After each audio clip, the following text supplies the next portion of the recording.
Card जो हम करने जा रहे हैं, बार बार पूछा जाता है कि जी हेल्थ में कोई काम नहीं हो रहा, हेल्थ में ये हो रहा है वो हो रहा है।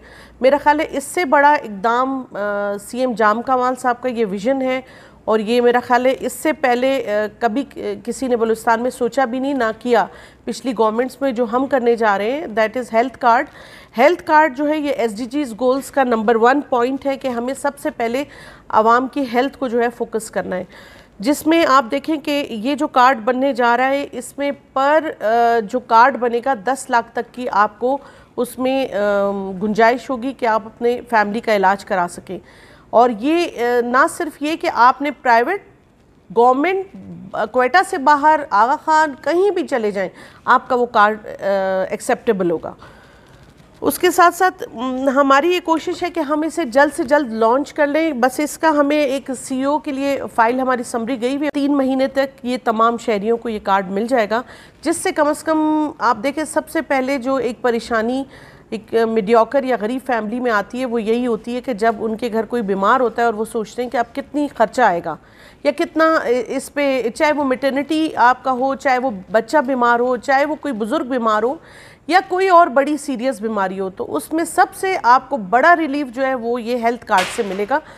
हेल्थ कार्ड इंशाल्लाह जब आ जाएगा तो ये आपके NIC से ऑटोमेटिकली कनेक्ट हो जाएगा और आप तमाम शहरियों को समझे आपके डोर स्टेप्स पे मिलेगा और आपकी जेब में होगा। आप जब जहाँ चाहे आप जाकर इलाज अपनी फैमिली का करा सकेंगे। तो ये एक बहुत बड़ा इक़दाम है जो हेल्थ में होने जा रहा है। इंशाल्लाह बहुत सारे और ऐसे इक़दामात हैं जो CM साहब मज़ीद फ़ोकस करें, क्योंकि हेल्थ डिपार्टमेंट अब वो पर्सनली ख़ुद भी देख रहे हैं कि चीज़ें जब बहुत हद तक बिगड़ी हुई हों तो उनको ठीक करने में टाइम लगता है। और मेरा ख्याल है कि ये एक चैलेंज है हेल्थ डिपार्टमेंट जो CM साहब को ख़ुद इसको फोकस करें, और जो चीज़ें आपके सामने 25-30 सालों में मुसलसल बिगड़ती रही हों तो उनको रिवर्स में लाकर ठीक करना जो है ज़रा मुश्किल होता है, लेकिन नामुमकिन नहीं होता। इंशाल्लाह काफ़ी हद तक हमने बेहतरी लाए हैं और मज़ीद लाएंगे। सबसे इम्पॉर्टेंट ये चीज़ें थी जो मैंने कहा आपके नोटिस में लाऊं। आपको पता है कि साथ ही साथ कोविड भी है, तो हमें कोविड का भी देखना है कि कोविड के हालात को जो है नज़रअंदाज नहीं किया जा सकता। इसकी चौथी वेव जो है सबको पता है कि delta wave is very dangerous, और ये बड़ा स्मार्ट वायरस है जो लोगों को बड़ी अंदर जाकर फौरी तौर पे डैमेज कर रहा है, कंडीशन में हॉस्पिटल्स पे पहुंचा रहा है। तो हमें इस चीज़ को नज़र में रखना होगा कि क्वेटा की भी पॉजिटिविटी रेट जो है वो 5% हो चुका है, और इस वक्त हमारे पास जो पेशेंट्स हैं वो 1103 हैं जो हॉस्पिटल्स में हैं, सीरियस हैं। ऑक्सीजन पे जो हैं वो 82 हैं, वेंटिलेटर्स 82 हमारे इस वक्त ऑक्यूपाइड है। फिर पेशेंट्स जो पॉजिटिव केसेस अब तक आ चुके हैं हमारे पास 3414। तो ये एक मेरा ख्याल है सीरियस इशू है, इसको सीरियसली लेने की ज़रूरत है। पिछली लहरों से ये लहर काफ़ी हद तक ख़तरनाक है, जिससे अब तक हमारी 332 डेथ्स हो चुकी हैं क्वेटा सिटी की, मैं ये आपको बता रही हूँ।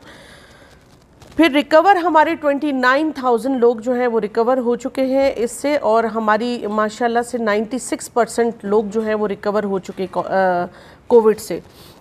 हमारा जो स्टाफ इस वक्त सिर्फ कोविड के लिए काम कर रहा है वो 2635 लोग जो हैं वो सिर्फ हम लोगों ने कोविड के हवाले से हॉस्पिटल में उनको पैरामेडिक स्टाफ जो है वो काम कर रहा है।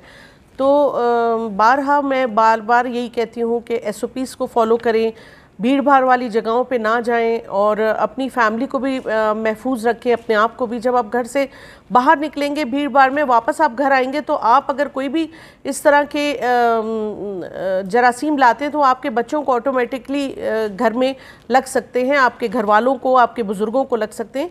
तो हमें एहतियाती तदाबीर को फॉलो करने की बहुत सख्त ज़रूरत है, क्योंकि आपके सामने कराची के हालात कितने सीरियस हो गए थे कि कराची में आउट ऑफ कंट्रोल हो गया था, ऑलमोस्ट लॉकडाउन करना पड़ा और हुकूमत को सख्त इक़दाम उठाने पड़े। तो हमें भी चाहिए कि हम क्वेटा में हमारी आवाम जो है हमारे साथ कोऑपरेट करें इन चीज़ों में, ताकि हम उस हद तक ना जाएं, खुदा न ख्वास्ता।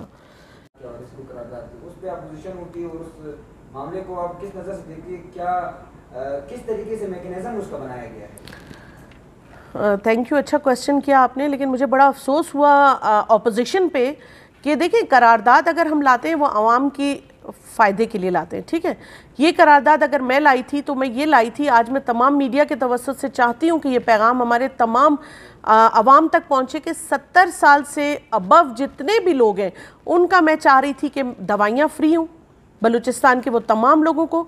इसी तरह उनके काउंटर्स, चाहे रेलवे स्टेशन हो, PIA हो, चाहे वो गैस बिजली का बिल देने जाए, चाहे हॉस्पिटल के काउंटर्स हो, उनके लिए एक अलग काउंटर होना चाहिए ताकि वो इस बुढ़ापे में धक्के ना खाएं कि अब हमारी आवाम में भी वो जहन नहीं रहा कि बुज़ुर्ग को आगे जगह दें, बल्कि हम लोग तो धक्के दे के खुद आगे पहुंच जाते। तो उस चीज़ में मेरा ये विज़न था कि हम अपने बुज़ुर्गों के लिए कुछ कर लें। इस हुकूमत में मेरा ये एक बहुत बड़ा आइडिया था जिसमें मैं चाह रही थी कि इनकी हम जितना ज़्यादा अपने बुज़ुर्गों के लिए हौसला अफजाई कर सकें, इनके लिए बेहतरी ला सकें और इनको जहनी सुकून दे सकें। अच्छा, आप ये देखें, मेजॉरिटी जब रिटायर हो जाते हैं तो उनको थोड़ी बहुत पेंशन मिलती है। इसी तरह कुछ ऐसे हैं जो प्राइवेटली काम करते हैं और 70 साल में वो काम करने के लायक जिस्म उनका काबिल नहीं रहता कि वो काम कर सकें, तो कहाँ से वो टैक्स देंगे आप मुझे बताएं। मैं चाह रही थी कि जितना भी बिजली, गैस या जितना भी वो यूटिलिटी कोई शॉपिंग कर रहे हो, राशन ले रहे हो, उस पर जितना भी टैक्स बनता है वो माफ़ होना चाहिए। तो क्या ये